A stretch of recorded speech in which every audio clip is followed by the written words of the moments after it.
The Rise and Fall of the British Cult That Hid in Plain Sight. Published by The Guardian. Philippa Barnes was a child when her family joined the Jesus Fellowship. As an adult, she helped expose the shocking scale of abuse it had perpetrated. Until she was 6, Philippa Barnes was surrounded by things that were hers. She had a favorite pair of red and white striped dungarees and a long garden with a strawberry patch. She had a close-knit family. A mum, dad, 2 brothers and a sister, and grandparents who lived near the family home in Surrey. When her mum made lemon meringue pie, she would pass the curd pan out of the window to where Philippa was playing so she could lick it clean.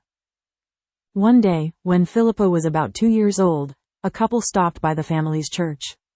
They, along with their 3 sons, were on their way to join the Jesus Fellowship, a Christian community in Northamptonshire led by Noel Stanton, a charismatic, white-haired pastor.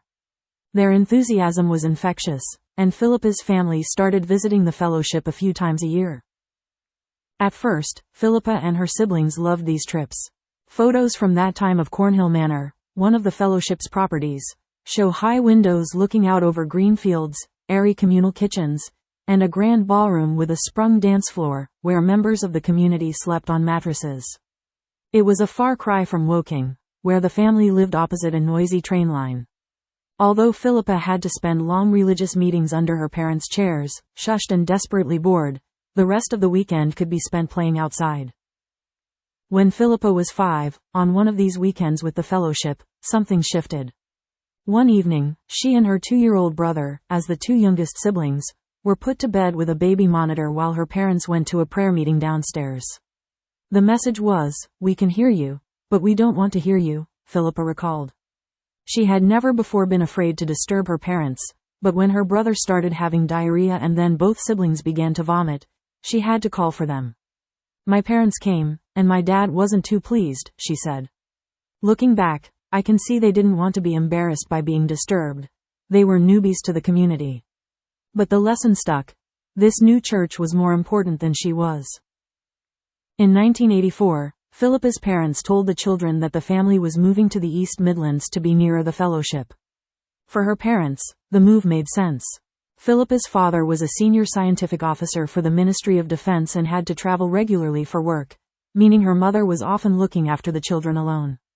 In Northamptonshire, they had been exposed to a new way of life, one based around simplicity and community, where music was played nightly, meals were communal and children were able to enjoy the outdoors. The Barnes family bought a house in the village of Bugbrook and regularly attended fellowship meetings and worship sessions led by Stanton. Then, in 1987, just before Philippa's 9th birthday, the family moved into what the fellowship called community, a farmhouse named Shalom, where about 20 people would live at any given time. Moving in meant surrendering proceeds from their house sale and Philippa's father's wages into the common purse. Most who lived in community were employed in the fellowship's businesses, and Philippa's father got a job at their builder's merchant. All possessions, even down to items of clothing, were shared. In some ways, this life offered a new kind of freedom. The younger Barnes children spent time going for walks or picnics, or looking after the fellowship's livestock. To her delight, Philippa was allowed to help with lambing. She and her brother would run riot away from adult eyes. They once built a petrol bomb using a milk bottle and blew up a wasp's nest. There were also privations. Almost all of the children's toys were taken away. Cuddlies, gadgets or competitive toys, appeared on a list of things deemed worldly, and therefore unacceptable, by Stanton. The list of banned items changed according to his whims, but over the years it included secular TV, pop music, makeup, sporting events, restaurants, buffets, weight training, holidays, zoos, coffee, sunbathing, celebrating Christmas, swimming, for pleasure, and crisps. The children attended a local comprehensive school, but making friends outside the group was difficult. They were not allowed to eat school dinners, so every lunchtime they would troop to a fellowship house nearby. The other children knew to avoid us, so we stuck together, Philippa said. Of all the strangeness in their new life, Philippa found the fellowship's approach to family hardest. Under Stanton's rules, communal living meant renouncing your natural family in favor of the fellowship's spiritual family. Women were called sisters, men were brothers, and leaders were elders. Philippa's parents, instead of just being responsible for their family unit, were given other duties, helping to cook and clean for the other Shalom residents, or finding new recruits. When Philippa turned 12, she was moved from the room she shared with her younger brother into a dormitory with women of all ages. Explaining this approach, Stanton would point to a passage from Matthew chapter 10, in which Jesus said, "I have come to set a man against his father, and a daughter against her mother. A man's enemies will be members of his own household." In the absence of the natural family, any adult could be responsible for disciplining children. Many did so through rotting, hitting children as young as 2 with sticks.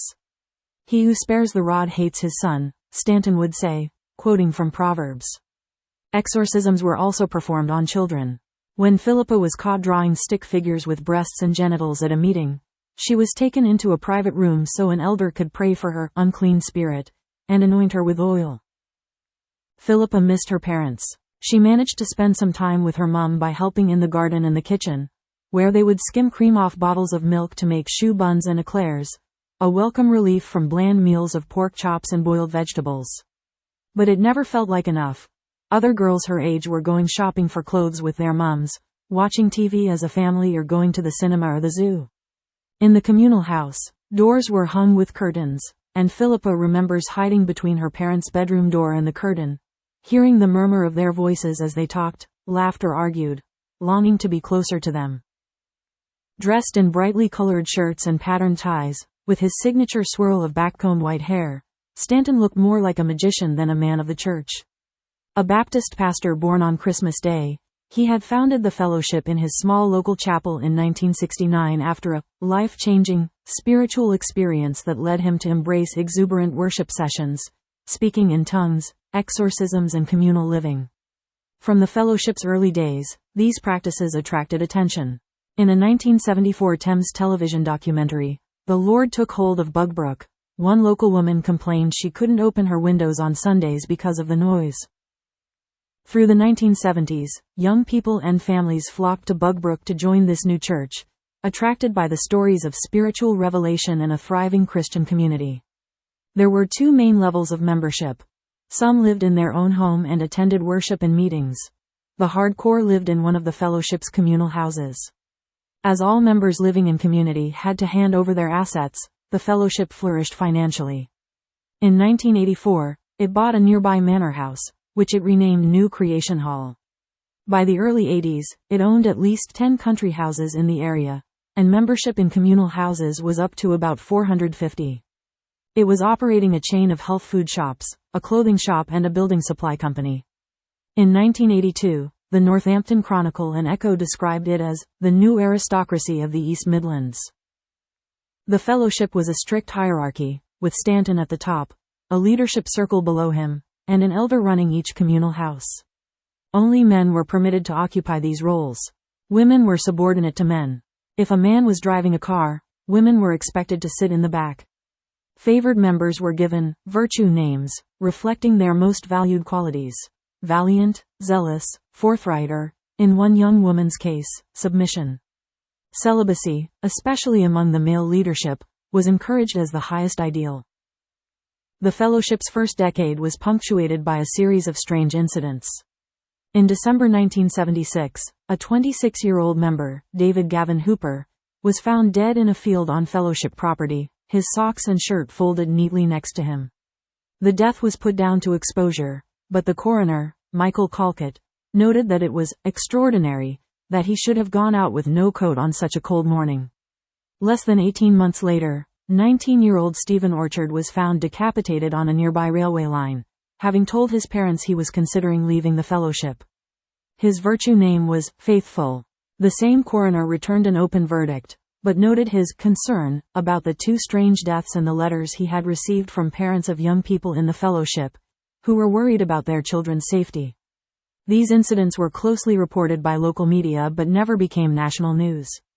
When Philippa's family were living in Woking and first encountering the fellowship, they hadn't heard about them. There were always explanations for the bad press. It was the product of misinformation or disgruntled former members who couldn't be trusted. But after a string of negative stories, in 1986, 2 years after the Barnes family moved into community, the Baptist Union of Great Britain voted to expel the fellowship, saying it had caused them embarrassment. The fellowship no longer fulfilled a requirement of Baptist churches, governance by the whole congregation. Stanton may have preached equality in the eyes of God, but within the fellowship some were more equal than others. After its expulsion, the fellowship went on the offensive. In 1987, in a bid to recruit hundreds of new members, it launched a new campaigning arm, which it called the Jesus Army. Stanton dreamed up a uniform for his troops. Bomber jackets, in army green, red for the blood of Jesus, white for purity, black for the darkness and gold for God's glory. On the jackets were embroidered the words love, power and sacrifice. Community houses were rebranded battle stations, money for campaigning was collected in a war fund, and the campaign to recruit new members was run by Jawbone, the Jesus Army War Battle Operations Network. The Jesus Army's mission was to fight economic recession, family breakdown and moral decay, according to a 1997 Stanton-approved history of the fellowship. Homelessness in Britain had doubled between 1979 and 1986, driven by rising unemployment, government cuts and high inflation. Against this bleak backdrop, the fellowship's troops traveled into city centres around the UK in colourful, Jesus Army branded double-decker buses, wearing their bomber jackets and camouflage trousers. For men only, trousers were banned for women. They would seek out homeless people and drug addicts, offering them a place to stay for the night, or longer. Back at the communal houses, these new recruits would sleep in the same dormitories as children as young as 12. The Jesus Army did wonders for the fellowship's public image, projecting a young, hopeful, anti-capitalist version of Christianity, dedicated to helping vulnerable people. We broke through to the forgotten people, the authors of the 1997 history wrote proudly. Street kids, addicts, the poor, the homeless. From the late 80s, the Jesus Army was a regular presence at Glastonbury, double-decker bus in tow. In the 90s, as rave music was becoming popular, troops were sent out to nightclubs to recruit.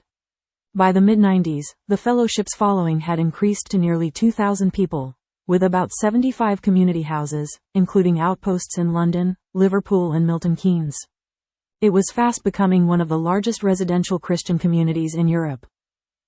In 1998, a Jesus Army delegation appeared on an episode of John Ronson's Channel 4 talk show, For the Love of, wearing glow-in-the-dark crucifix necklaces. Everyone in the clubs wears them, because they're cool, and bemoaning misrepresentations of the church. They prayed as a group over Ronson. I'm a factual person, but the second you put your hand on my foot, it stopped itching, he marveled. At 16, Philippa became a covenant member of the church. After a full immersion baptism, she swore a vow of lifelong commitment. By now, her days were entirely ruled by the group. She sang in the worship band, and worked as an administrator at the group's GP surgery, on top of the busy schedule of meetings, worship, and weekends spent evangelizing. As a child, she had loved art and crafts, but there was no time for that now. The fellowship saw the pursuit of individual passions as too individualistic. Despite her outward commitment, Philippa had a growing feeling that something wasn't right. From when she was about 13, an adult man in the fellowship had begun following her home on his motorbike and staring at her in meetings, which escalated to sending her love letters and telling her they should get married. His attentions would have been obvious to other adults, yet no one stopped him. To protect herself, she asked a friend's brother to say he was her boyfriend, despite Stanton's ban on flirting and dating. While her stalker went unchallenged, Philippa was hemmed in by the fellowship's endless rules. Once, she was publicly chastised by her house elder for getting a haircut in town, using £10 her grandmother had sent her. I could feel that rebellion inside me. Like, what does it really matter? It's just hair. When she was 17, her father gave her some news that would crystallize her growing distrust of the organization that had raised her. A friend of Philippa's, Marie, had gone to the police with some information and it was now being investigated. He didn't say more than that. That night, Philippa lay in bed turning this over and over in her mind. Marie had been her closest friend. She and her family had left the fellowship with no warning, which meant they were cut off from all contact with the group. Philippa had felt so hurt that she had burned Marie's letters. Yet she knew what the police report must be about. To Philippa, it felt like Marie was reaching out for help. Philippa went to her dad and told him the truth. From the age of 13, on her regular visits to see Marie at the fellowship's house in Acton, Philippa had been forced to act as a lookout while a 24-year-old man in the household abused Marie in the basement.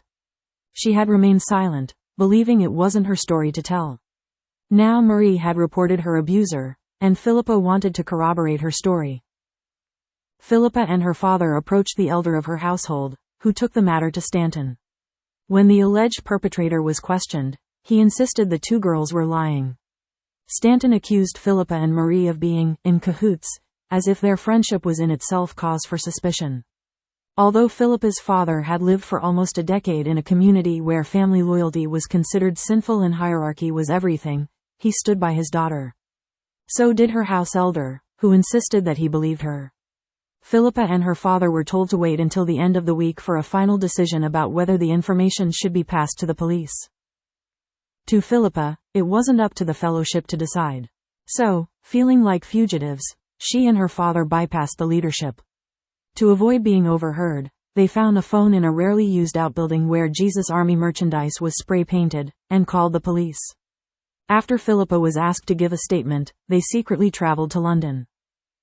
The case made it to court, and Philippa was called as a witness. Her older brother, who was by now in his late 20s and living in a fellowship house in Eastbourne, was summoned by elders to a meeting, where he was told his sister was lying, and that she was set on destroying the church. Like his father, he supported her, in spite of the pressure. Stanton held further meetings, condemning the whole family.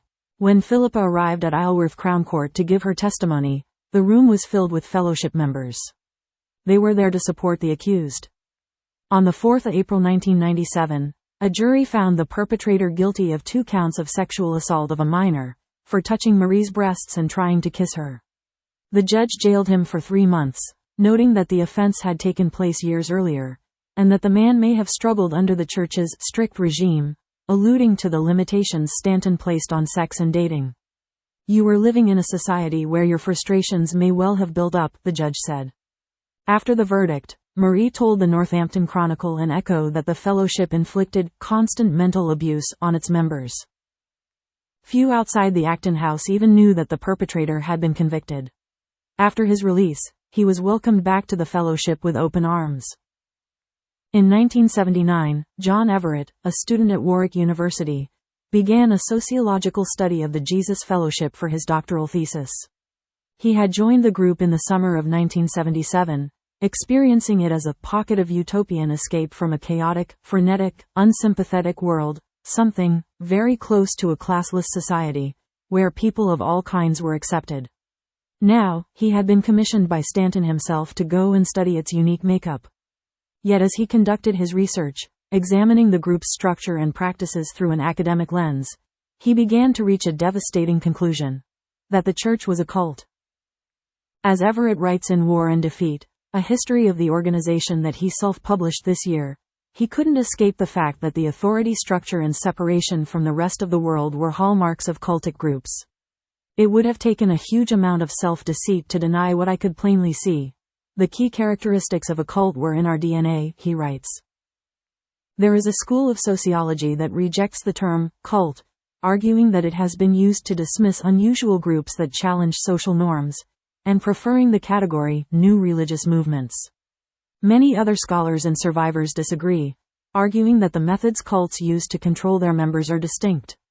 Alexandra Stein, a British psychologist and survivor of a political cult, says that whether religious or non-religious, cults are remarkably similar.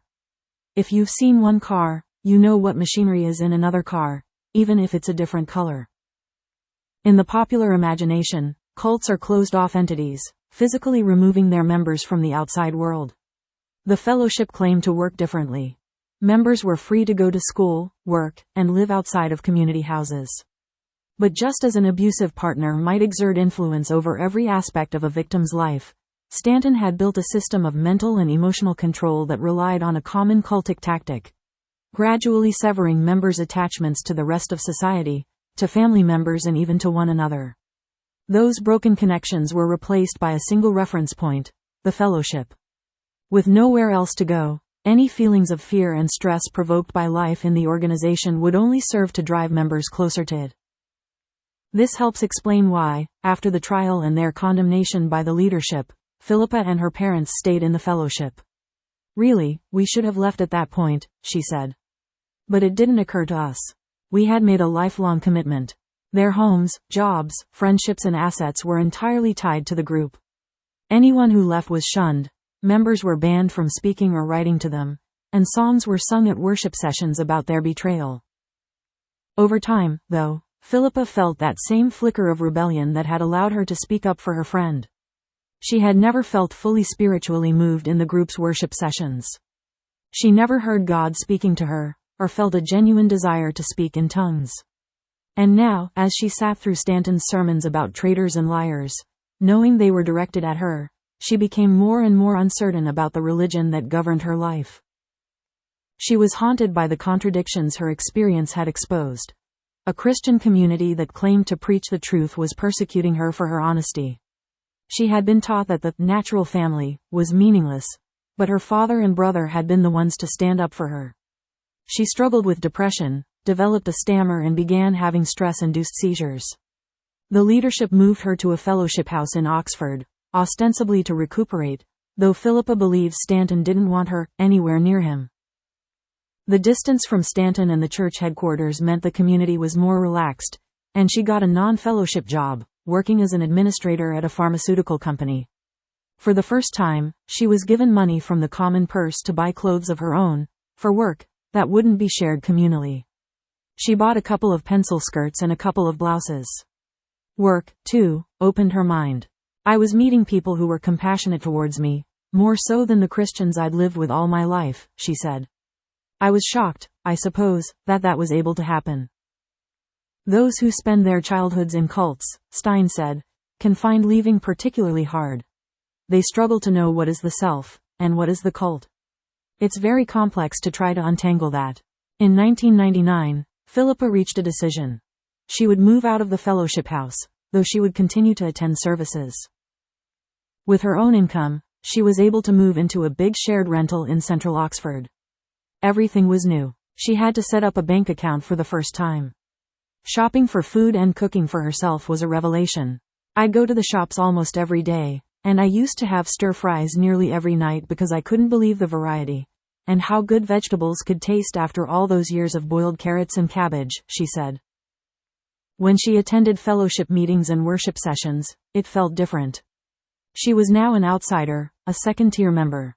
Her parents had moved out from their communal house shortly before she did. On top of the toll of the court case, her father was having health problems and couldn't keep up with the schedule of near-daily meetings. Unlike Philippa, her parents had fully left the fellowship, and they could see that her half-in, half-out status seemed only to be worsening her depression. 3 months after Philippa moved out, she was about to set off for a fellowship meeting when her mum said she didn't want her to go. Philippa sat and cried for hours, knowing this really was the end.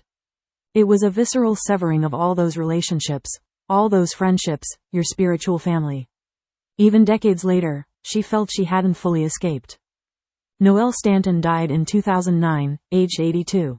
His funeral procession attracted huge crowds onto the streets of Northampton, where screens beamed out footage of his fire and brimstone baptisms. By then, the church had about 3,500 members around the UK, as well as drop-in, Jesus centers, in Coventry and Northampton, which offered services to homeless people, asylum seekers and sex workers. Before his death, Stanton had become a distant figure, spending much of his time alone at New Creation Farm, handing down his rules through the network of elders, appointing 5 leaders called the Apostolic Group, who took over after his death. Stanton's death did not mark a clean break with the past. The culture he created endured, and the darker aspects of the Jesus Fellowship's history would not go away. In 2010, a volunteer gardener described by a judge as a relentless pedophile was found guilty of indecent assault against 3 young boys while living in the fellowship in the late 1990s. He had previous child sexual abuse convictions, and it became clear in the course of the investigation that the fellowship had not been conducting proper background checks. It seemed plausible that similar cases might emerge. Public awareness of historic abuse was rising, especially after revelations about Jimmy Savile in 2012. Concerned about the future costs of legal battles with former members, In 2013, the company that insured the fellowship and its businesses requested that the leadership take an unusual step to ask its members for stories of abuse. In the same year, the Methodist Church started a similar process. The leadership began gathering their responses in a file. Separately, the following year, police received 2 safeguarding referrals in quick succession that highlighted welfare concerns within the fellowship. They arranged a meeting on the 2nd of December 2014, to discuss one of them with the group's leadership. This was the kind of routine meeting that would normally be attended only by a junior officer, but 2 referrals from a single organization raised a red flag for D. White, so he decided to come along. At the meeting, White spotted a thick stack of papers, 133 responses sent in by fellowship members. He asked if he could take a look, and, flicking through, was shocked by what he saw. The papers contained allegations of everything from emotional abuse to serial sexual abuse. That's a crime, that's a crime, that's a rape, that's another crime, he remembered thinking. He told the leadership the police would need to take the forms back to the station, and they agreed. White set a detective to work cataloging them, and in early 2015 Northamptonshire police launched Operation Lifeboat, with 5 officers working under his supervision. I had never seen anything like it, White said of the scale of the allegations. But then I don't know of any other organization like the Jesus Fellowship. At the time, on a national level, the fellowship was generally looked upon as an odd, but largely benevolent organization that helped vulnerable people. Only months earlier, the Jesus Army had featured on a Grayson Perry series about contemporary Britain, described as a strong community that helped homeless people. Perry said his evening with the group had been like a 1950s family Christmas.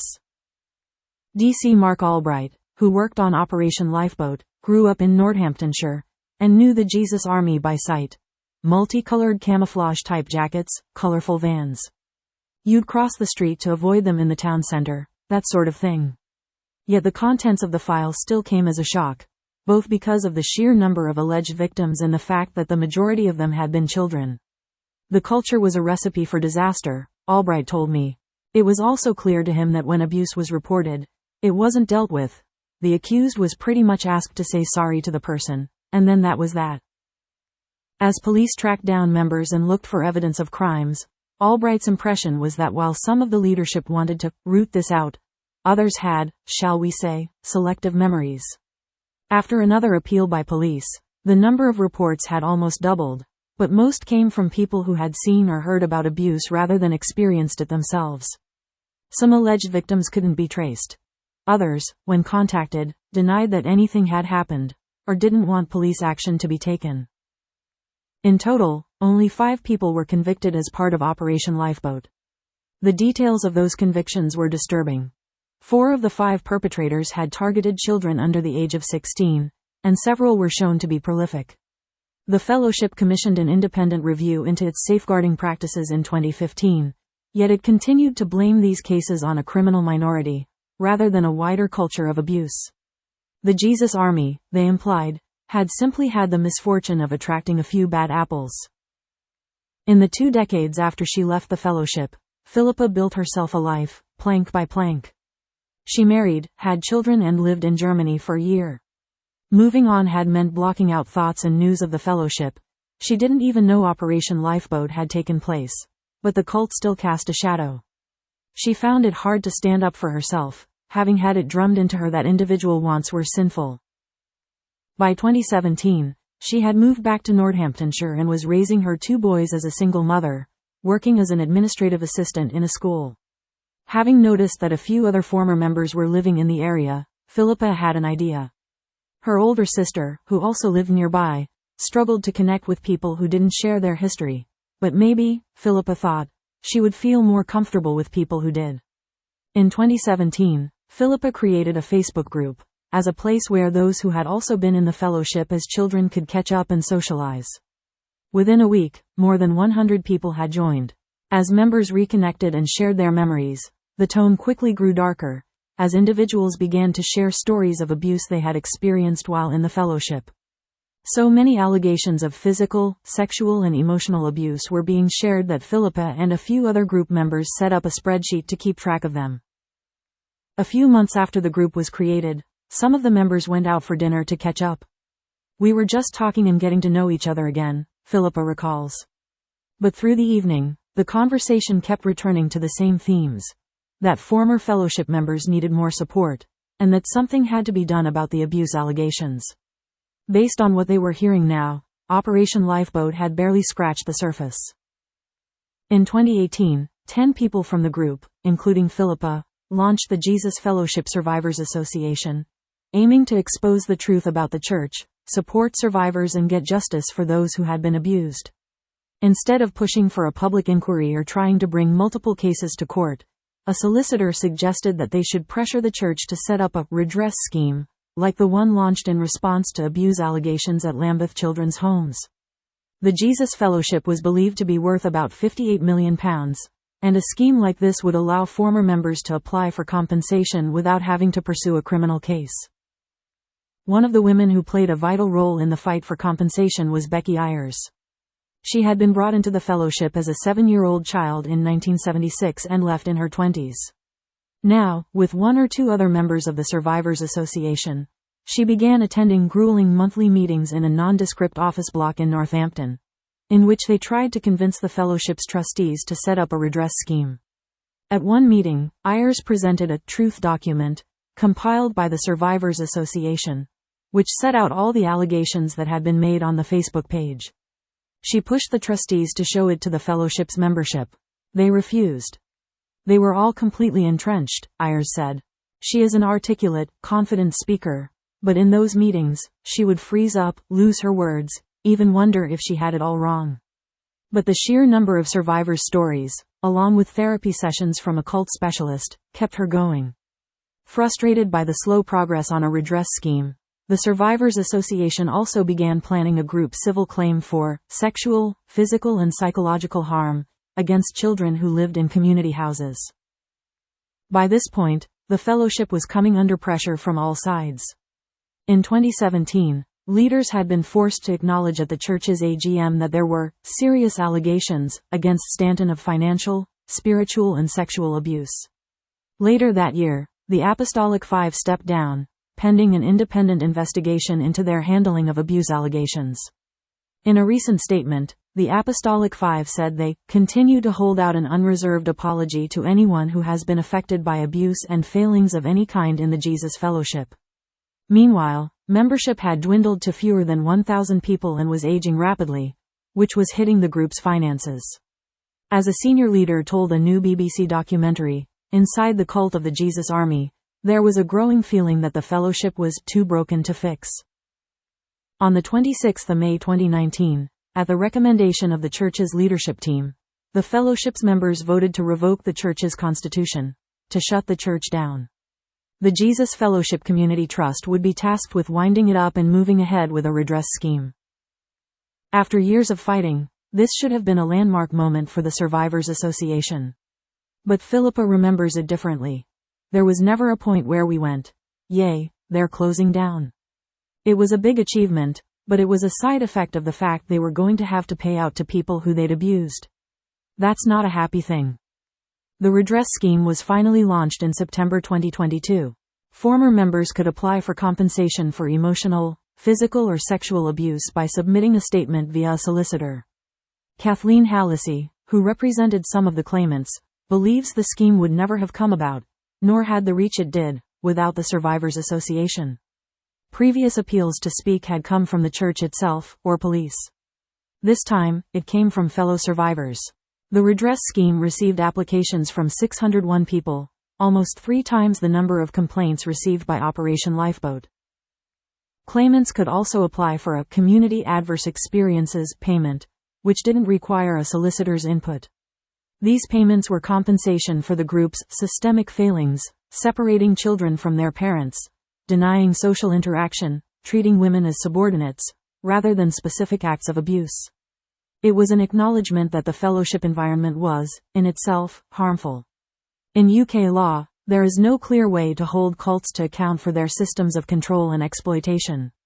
Hallisey, Stein and members of the Survivors Association are pushing for the most applicable crime, coercive control, to be extended to cover groups, rather than just intimate or family relationships. The redress scheme's final report, published in September 2024, was staggering. It found that there were 264 alleged abusers within the fellowship, of whom more than half were leaders. 1 in 6 children who lived in community was estimated to have been abused between 1969 and 2019. Over 30 allegations related to Stanton himself. The trustees wrote, "Harm and abuse were not limited to a handful of leaders, a particular period of time, or geographical locations. It was widespread and systematic." Of applicants to the scheme, 96% received some form of redress. Yet for some, the process, which involved reliving their abuse in order to make statements, was bruising. "The scheme was horrific to go through," Philippa said. "After all that work, when it came to it, it was very, very hard." Payments ranged from £2,000 for corporal punishment to £50,000 for incidents of rape. Philippa received a total of £22,000. Despite the size of the fellowship's assets, at the time of the report the redress scheme had paid out £7.7 million, compared with more than £100 million paid out by the Lambeth scheme, which received only twice as many applicants. Others felt that the structure of the scheme didn't reflect the reality of their experience. Sasha Fever Roche knew Philippa as a child, and was part of the fellowship for decades, yet because she hadn't lived in community for the required 3 months, she didn't qualify for this adverse experience payment. This meant that she had to apply only for individual redress, and demonstrate that she had suffered abuse, rather than receiving an acknowledgement that daily life in the cult, where she was branded a Jezebel, told to submit to her husband, and singled out by Noel Stanton for being black, was harmful in itself. "It was a bitter pill to swallow," she said. "Because the fellowship's control, that was the worst bit. That's the bit I'm still trying to live with today."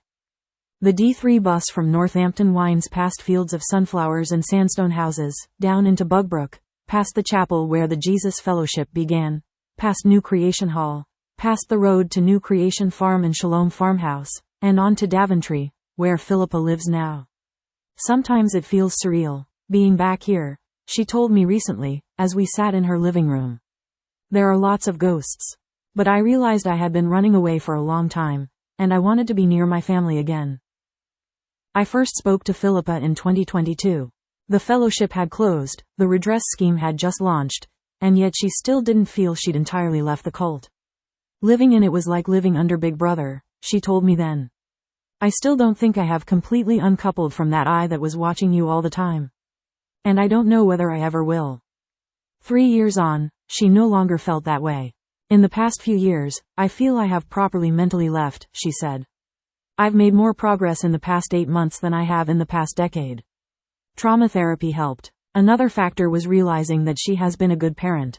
"My sons can cry, or can say when something's not right, and we can chat about it." That knowledge has healed some of the pain she carried from childhood of being told not to ask for help from her parents, of being told that her parents were not her parents anymore. Last month, along with other survivors, Philippa attended a screening in Sheffield of the BBC's new documentary on the fellowship, which she participated in. "The feeling of relief was immense," she said, of seeing the story play out on screen. "I had been carrying that burden by myself for all that time." These days, Philippa is a bubbly, friendly presence, fond of bright colors and quick to smile.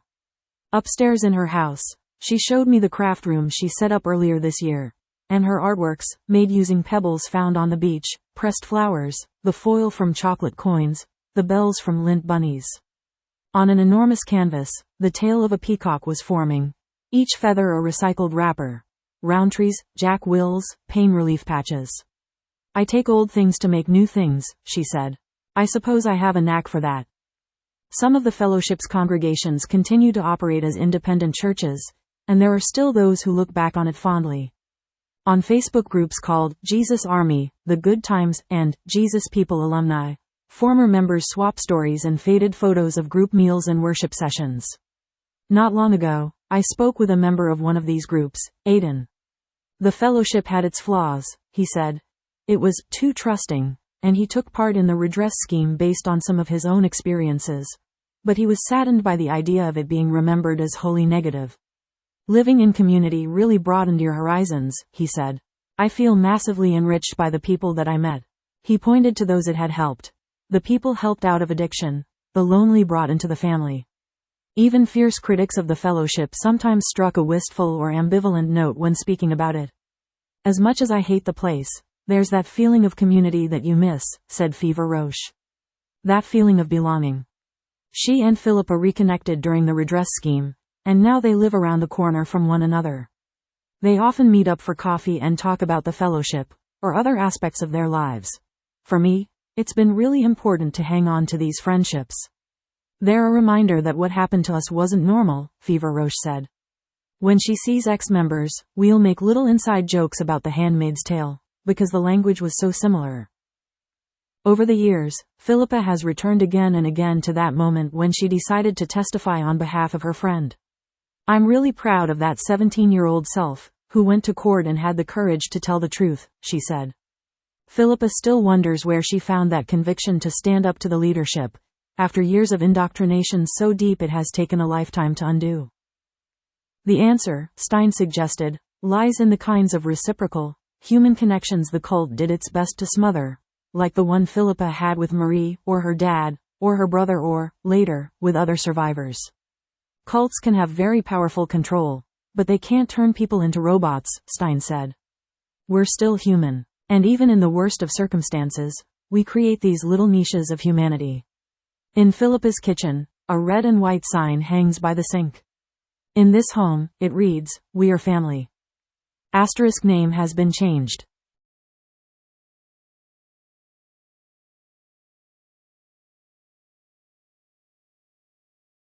Use of Jesus Army's fortune is appalling, says victim's lawyer. Published by BBC. A lawyer representing 150 victims of the Jesus Army said plans to allow people accused of child abuse to receive a share of the cult's fortune were shameful. A BBC investigation revealed 172 former loyal members of the disgraced Northamptonshire-based evangelical sect would receive much larger payouts than those awarded to victims under a redress scheme. It is understood some who have been people accused of perpetrating or covering up abuse could be among the beneficiaries of the group's assets, which is estimated to be more £50 million, a prospect survivors have described as sickening. Malcolm Johnson, a lawyer from Lyme Solicitors, said the only right action to take was redirect the leftover assets for charitable use. A spokesperson for the Jesus Fellowship Community Trust, JFCT, which is winding up the group's affairs, said the identities of the fund's beneficiaries were not being disclosed to protect the privacy of victims who made their allegations in confidence. He insisted the trustees had consulted with Mr. Johnson over a long period of time and had no powers to redirect the assets. Under a court order, anyone with unresolved claims against the JFCT must have made an application by the 16th of October, otherwise they will have permanently lost the ability to do so. How has the Jesus Army's fortune been spent? New Creation Hall, the birthplace of the Jesus Fellowship community, is among dozens of properties that have been sold over the past few years. Over 50 years the Jesus Fellowship acquired dozens of large houses and successful businesses, paid for by its 3,500 community members who often put everything they earned and owned into a trust. Documents seen by the BBC reveal the group's assets in 2017 were valued at £58.6 million. When the trust closed in 2020, the assets were liquidated and about £25 million was divided among the remaining 172 members, known as listed beneficiaries, in the form of relief of need, or return of capital. Beneficiaries have also reported receiving a lump sum of £63,000. Last year the trust compensated 601 victims who say they suffered sexual, physical and emotional abuse in the Jesus Fellowship, with individuals receiving about £13,000 each on average. The damages were partly paid for by insurers and court papers show £25 million remains in the trust, which will now also be shared among the listed beneficiaries. It would mean about 10% of the Jesus Fellowship's total assets have been spent on victims, though the trustees insisted the true figure was closer to 20%. Escape responsibility. Malcolm Johnson from Lyme Solicitors helped 150 victims to claim damages. Mr. Johnson told the BBC the abuse endured by his clients was truly harrowing. He said he was aware of no action being taken by the church against many of the alleged perpetrators, some of whom were long-standing members. The News, some people accused of abuse, could end up with more remuneration than their victims is appalling. It is a shameful example of how cults like the Jesus Army escape responsibility for their alleged crimes, Mr. Johnson added.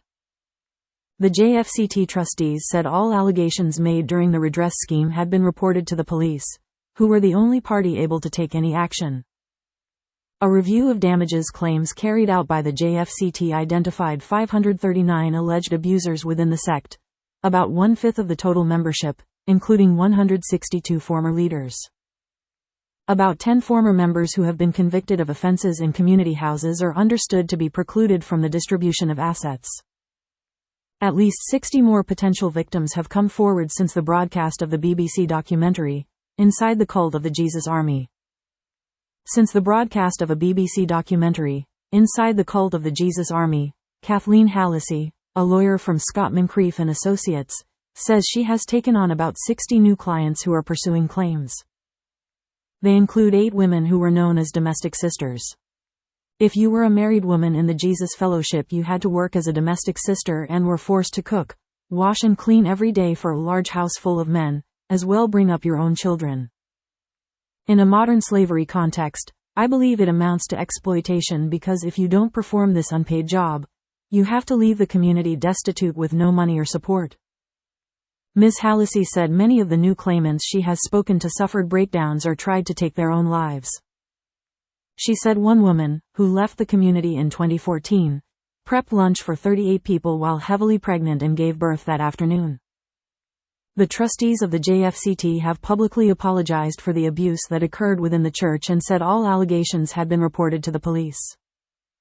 The trustees have recognized the importance of meaningfully engaging with not just the listed beneficiaries, but with others who have an interest in the winding up.